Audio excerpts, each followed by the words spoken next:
Olá, sejam bem-vindos ao Bora Chegar Lá, um canal que esclarece dúvidas e insights sobre aposentadoria, longevidade e segurança financeira.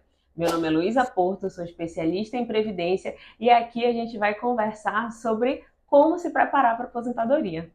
E eu sou a Marcela Takeshita, sou assistente social, especialista em gerontologia, e a gente vai conseguir conversar aqui sobre muitas questões de longevidade, como a gente consegue chegar lá também nesta parte da saúde. Marcela, falando sobre o nosso tema de hoje, né? Sim, A gente vai conversar sobre essa dificuldade que as pessoas têm em saber qual é o melhor momento para começar a se preparar para a aposentadoria. Será que é os 50 ou uhum, os 60, que já uhum. está mais próximo? Mas que tal, Marcela, a gente começar a se preparar aos 30? Pois é, se você prestou atenção no nome deste vídeo, né, ele já pergunta pra gente, será que aos 30 anos é muito cedo pra gente começar a pensar em aposentadoria? E aí a gente, antes de começar a falar da aposentadoria mesmo, a gente vai tentar pensar em como se organizar melhor para planejar a nossa vida, e aí a aposentadoria vai ser uma das fases disso. Muitas pessoas pensam que a aposentadoria é uma coisa muito distante, né? A gente começa a pensar nela quando já está com uma idade mais de 50 anos, ou quando a gente percebe que já cumpriu o tempo para chegar lá, e a gente começa a se agoniar para preparar as coisas, tanto documentais, como pensar como vai ser a nossa vida depois disso. Mas se a gente começa a pensar nisso antes, com certeza os benefícios são muito melhores, né? Só que para a gente conseguir organizar melhor a aposentadoria, primeiro a gente tem que ter uma noção do que é planejar, né, Luiz? Então, se a gente tem minimamente uma noção do que é planejar, a gente consegue ir organizando as etapas da vida. Cada etapa da nossa vida, ela tem uma forma de organização. E com a aposentadoria não é diferente. Hoje, nesse vídeo, a gente quer tentar trazer alguns insights de como a gente consegue se planejar, mesmo que seja a curto prazo, médio prazo, longo prazo, e a gente consegue ir montando as ferramentas para isso. Boa. A gente sabe que a população brasileira está vivendo cada vez mais. Verdade. Então, vivendo cada vez mais, a gente tem muita vida pós a aposentadoria. A aposentadoria não é um marco de um benefício, ela é um marco de uma nova fase da vida. Sim. Então, como uma nova fase da vida, a gente vai ter metas específicas para este momento, né, do pós-aposentadoria. Mas a gente resolveu falar com o público aqui dos 30 a mais, né, Marcela? Uhum. Uma galera que não está muito normalmente pensando em aposentadoria, não está pensando nos benefícios que vão ter lá na frente e nem está pensando em como se planejar para quando chegar lá. De repente, a gente pode começar pensando: será que eu tenho objetivos na minha vida? Em algum momento eu já parei para pensar quais são as metas que eu quero alcançar? Com que tempo eu vou chegar nessas metas? Será que eu já consegui pensar quais são os obstáculos que eu vou enfrentar e os aliados que eu preciso ter nessa jornada, né? Como eu falei, cada fase da vida é um momento que a gente vai ter que começar a planejar sobre isso. Então, hoje, se a gente tiver essas três perguntinhas assim, bem claras na nossa cabeça, a gente consegue pelo menos iniciar essa questão do planejamento e aos poucos a gente vai chegar lá na aposentadoria. Boa. E quais são essas, como é que a gente define essas metas? Pois então, a gente precisa organizar, primeiramente, aonde eu quero chegar. Será que eu estou vivendo a minha vida por viver? Ou eu tenho realmente alguma organização, um pensamento do que eu quero para o meu futuro? Se eu estou nessa fase dos 30 a mais, por exemplo, né, dificilmente eu vou estar pensando na aposentadoria. Mas eu tenho algum objetivo daqui para frente. De É repente, é verdade. alcançar uma carreira que eu tanto almejo. Às vezes nem é necessariamente em relação ao trabalho, eu quero construir uma família, ou eu quero fazer uma viagem. Então, primeiro eu tenho que ter delimitado muito certo qual é aquele objetivo que eu quero cumprir.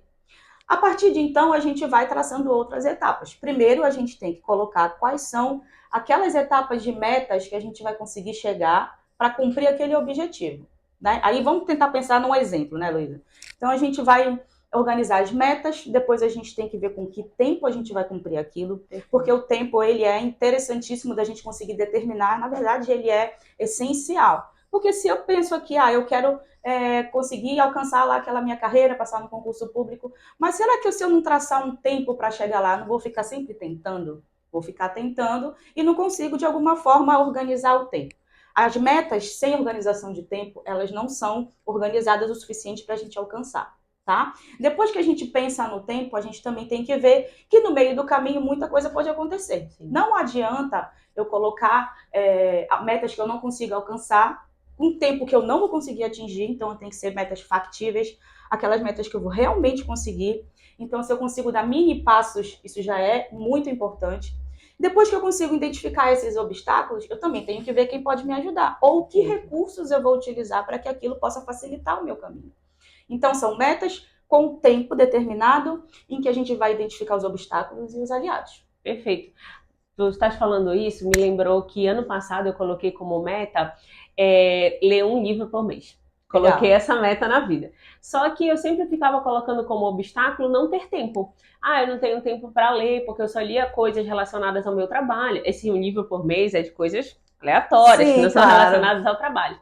E aí, o que eu pensei? Na verdade, eu vi outros autores falando sobre isso. Se você quer ler mais, coloque metas factíveis. Então, Sim. eu comecei a colocar como meta ler 15 minutos por dia. Legal. Porque eu acho que assim, eu consigo 15 minutos do meu dia, eu consigo. Seja no meu horário de almoço, seja antes de dormir, eu consigo ler 15 minutos por dia.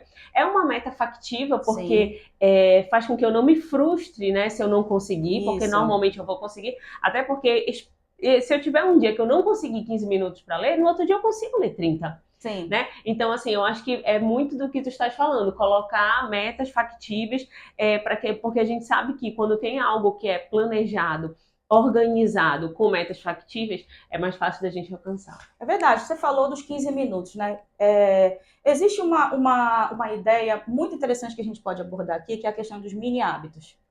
Exatamente, essa questão de você colocar 15 minutos no dia para fazer uma leitura, você cria um mini hábito. Se hoje você consegue ler 15, amanhã você consegue ler 15, que são os 15 minutos que você consegue, você vai fazendo isso todos os dias ou estipulando quais dias, lembra, né, da gente conseguir determinar certinho o tempo? Nós vamos estipulando certinho, a partir do momento em que chega, por exemplo, uma semana, 2 semanas que eu estou cumprindo esse tempo de leitura, eu já criei um mini hábito. E esse mini hábito ele pode ir crescendo. Se daqui a um mês, todos os dias eu conseguir ler 15 minutos, no mês seguinte eu consigo aumentar essa meta. Eu aumento para 30 minutos. E esse hábito ele vai crescendo, né? E a gente consegue estabelecer uma organização, um planejamento para isso.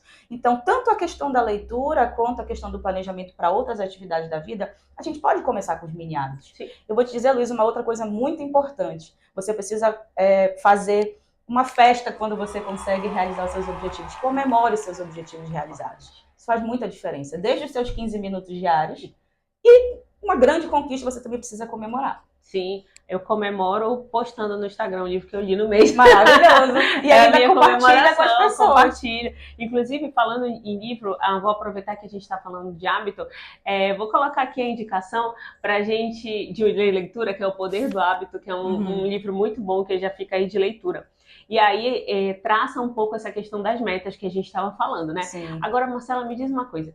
É importante colocar num papel essas metas, assim, escrever, colocar numa planilha? Na era digital, a gente usa muito nosso celular, né? Que é o que está sempre à nossa mão. Mas é muito importante você registrar, porque a partir do momento que você consegue visualizar aquilo e registra de alguma forma, você vai poder, primeiro, ter uma organização visual. Você vai conseguir consultar quando você precisar. Então, muitas das vezes a gente está aqui, às vezes trabalhando no dia a dia, tem um insight daquilo, como eu posso organizar, de que maneira eu vou organizar aquela meta, e eu pego e anoto, e de repente eu volto a fazer as outras coisas e acabo esquecendo naquele momento. Se eu tenho o hábito de registrar, eu vou ter aonde consultar depois, e aí eu posso seguir. E especialmente a questão do tempo, né? Se você para pensar quanto tempo você vai gastar para alcançar aquele objetivo e você registra aquilo, você tem um compromisso de cumprir aquele tempo que você está registrando. Ana, me dá um modelo de Vamos pensar. Bora organizar para não ficar muito no mundo das ideias? Vamos organizar um pouco. A gente vai colocar aqui na descrição do vídeo uma tabela simples que a gente consegue organizar minimamente essas questões que a gente falou aqui. Ou seja, a gente consegue primeiro delimitar o que é o objetivo. Esse é o mais importante. Então, lá na primeira coluna, vocês vão ver que vocês vão conseguir colocar o objetivo. Quanto mais claro o objetivo, é melhor da gente realizar. Não adianta a gente colocar, por exemplo, assim, quero a paz no mundo. É um objetivo que não é factível. Não, apesar de querer, é verdade. Mas é uma coisa que não é tão factível para uma pessoa só, né? Então, a gente primeiro tem que ter clareza de que esse objetivo ele vai ser simples. Mesmo que ele esteja dentro de um contexto de outros objetivos, tá? Mas a gente pode dividir em pequenos objetivos. Aí, nessa primeira coluna, a gente consegue descrever quais é esse objetivo de uma maneira muito simples. Normalmente, a gente utiliza um verbo que a gente consegue ainda manejar, por exemplo, conseguir viajar uma vez por ano. O verbo está no infinitivo, é uma coisa que eu ainda não realizei, mas é uma coisa que eu quero realizar, tá? Certo? Perfeito. Vai pensando aí no teu exemplo para a gente conseguir depois ilustrar melhor essa tabela. Tá? Na segunda coluna, a gente consegue pensar assim, deveria pensar assim, como é que eu vou conseguir chegar a atingir esse objetivo? Que tipo de ações eu tenho que tomar para isso, né? Então, eu tenho que descrever claramente e também muito tranquilamente uma maneira de eu conseguir resolver aquela situação com ações que eu vou conseguir cumprir, tá? Ações que eu vou conseguir cumprir e não precisa ser só uma ação. Eu posso, para um objetivo, colocar várias ações. Normalmente, a gente vai utilizar mais de uma ação para conseguir chegar lá naquele objetivo. Superar essa outra fase da gente colocar quais são essas ações práticas, tá? A gente precisa delimitar o prazo. Eu quero esse objetivo X, mas em quanto tempo eu vou conseguir realizar aquilo?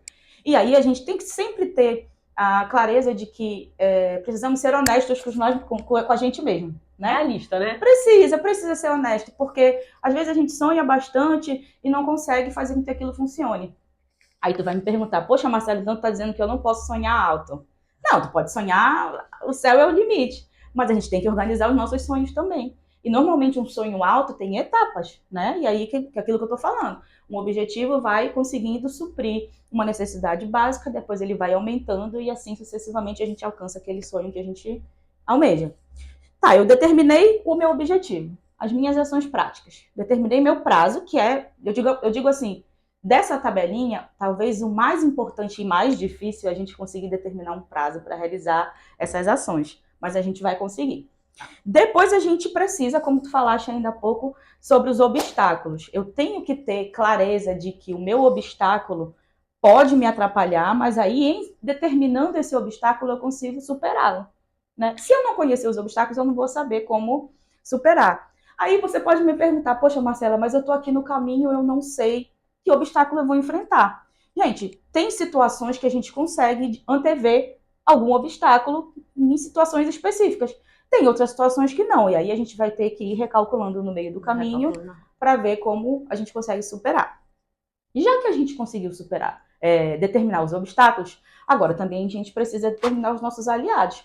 Porque nem de tudo, nem todas as coisas são ruins no caminho, Sim. né? A gente precisa também contar com os aliados.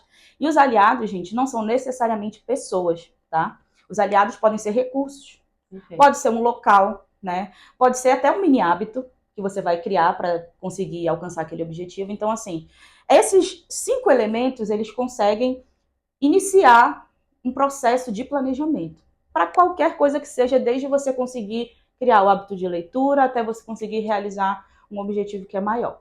Legal, achei muito boa e com essa tabelinha vai ficar bem mais fácil criar. Editora, coloca aí, por favor, lá na descrição do vídeo, vai ficar disponível para vocês olharem essa tabelinha e conseguir preencher, tá bom? Perfeito, Marcela. E ao longo dos próximos vídeos, a gente vai vir falando sobre metas e objetivos para a aposentadoria. Então, a aposentadoria, ela não é só conseguir um benefício lá na frente, como eu falei, apesar de que eu, como especialista em direito previdenciário, vou tentar fazer com que você consiga um melhor benefício lá na frente, mas pequenos hábitos é que vão fazendo o nosso processo aí de longevidade e educação financeira chegar aí para frente, né? Exatamente. Hoje a gente está falando aqui sobre planejamento, uma coisa que vai servir para vários momentos da nossa vida. E aí, mais lá na frente, nos próximos vídeos, a gente vai conseguir conversar com vocês um pouco mais de como esse planejamento te ajuda a ter uma aposentadoria mais saudável. A gente sabe que hoje em dia a expectativa de vida do brasileiro está muito alta, né? Vem acompanhando uma crescente também no mundo inteiro. Mas assim, numa média, o brasileiro ele tem vivido basicamente quase 80 anos, né? E a tendência é que isso cresça. E o que a gente vai fazer com muitos e muitos anos pós-aposentadoria? Essa discussão a gente vai ter um pouco mais para frente, mas a gente já precisa ir pensando que 20, 30 anos mais ou menos a gente vai ter pós-aposentadoria. E se a gente não planejar daqui para lá, esses 20, 30 anos a gente não vai saber o que fazer e também não vai ter uma vida longeva saudável. Perfeito. Então, se você gostou desse conteúdo, continua com a gente aqui, se inscreve no canal, dá um like, ativa o sininho para que a gente possa entregar para você mais conteúdo sobre preparação para a aposentadoria. Se você também tiver interesse em fazer alguma pergunta para a gente, alguma colaboração, uma sugestão de aquilo que vocês querem ouvir aqui no nosso canal, vocês podem ficar à vontade, deixem nos comentários que a gente vai sempre olhar e dar uma resposta para vocês, tá bom? Já no próximo vídeo a gente já vai começar a falar sobre idade e tempo de contribuição para aposentadoria. Então se liga e fica com a gente. Bora chegar lá? Tchau!